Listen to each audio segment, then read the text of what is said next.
На мен през цялото време съм почти всеки ден бил тук, дори на мен така като го гледам с толкова много хора, ми се струва по-хубаво, колкото си го представя. Така че страхотно съоръжение, кафето ще работи целогодишно, надявам се да се посещава, закрит плувен басейн има. Ще направим всичко възможно да намерим учител добър, всички деца, които желаят да учат плуване. Иска ми се след няколко години да няма нито едно дете, което е раснало в нашия град, нашата община, да не може да плува. Иска ми се абсолютно всеки един, който каже, че е живял, макар и за малко в Сливница, да може да плува. Така че да няма нито един, който да не се е научил. Надявам се на директорите на училищата, на детските градини, на учителите да приемат тази инициатива, да помагат, да намерим добри преподаватели по плуване и наистина това да се случи.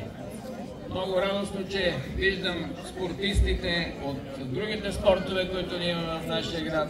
Футбол, гандбал. Плуване все още нямаме отбор по плуване, нямаме състезатели по плуване, нямаме клуб по плуване. Надявам се в най-близко бъдеще да си имаме и такъв клуб Сливнишки герой. Пък всички останали спортисти, които спортуват други спортове, знаете, че плуването винаги допълва всеки един спорт. Винаги, каквото и да спортуваш, плуването ти помага в спорта. С плуването можеш да възстановяваш, можеш да тренираш, така че заповядайте всички останали спортисти да плувате в басейна. Още от утре отваря врати и вече официално за посетители. Ще се виждаме тук, да си пожелаем успех. Скоро време предстоят и други откривания на други обекти, но сега се съсредоточаваме само към този обект, защото наистина стана страхотно място и наистина си заслужава така да му се насладиме. Не си тръгвайте, ще да се чукнем с по чаша вино и да си пожелаеме успех, късмет и много добри дни за нашата община. Ние с всеки изминал ден, с всеки една изминала година се доближаваме до средноевропейския стандарт. Това знаете, че не е мечта да станем община от европейски вид, да бъдем в България едно от най-добрите места за живеене, така че в тази посока работиме и ще работиме. И сега много към благодарностите. Искам да благодаря на няколко човека, които имат много ключова важна роля в осъществяването на този обект. Основно благодаря на строителя, той вложи много сърце вложи в този обект.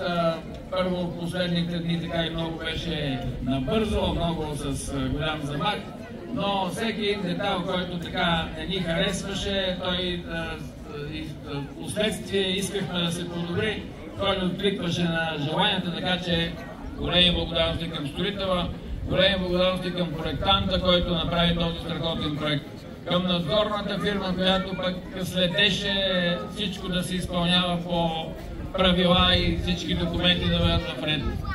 Общинското предприятие не може да не го спомена.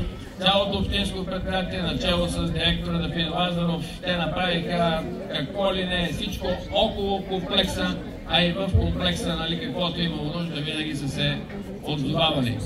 Управителя, който тепърва с него ще се запознавате, и към него благодарности, той влезе с летящ старт и не допусна, доста помогна в финалните етапи на осъществяването на този строеж. Така че, ако пропусна някой да извинява, благодарност, ще да пропусна нашата администрация. Аз така свикнал с нея, че обикновено пропускам, те не ми се сърдат, но наистина администрацията на община Сливница е страхотна. Ние сме страхотен екип, благодаря на всички. Дори днес се включиха, това, което изобщо не има работа, се включиха днес с ентусиазъм да помогнат в финалните подготовки на мероприятието. Така че благодаря на нашата администрация. И това от мен. Каня ви по чаша вино, да не се разотивате, да се чукнем и да си пожелаваме.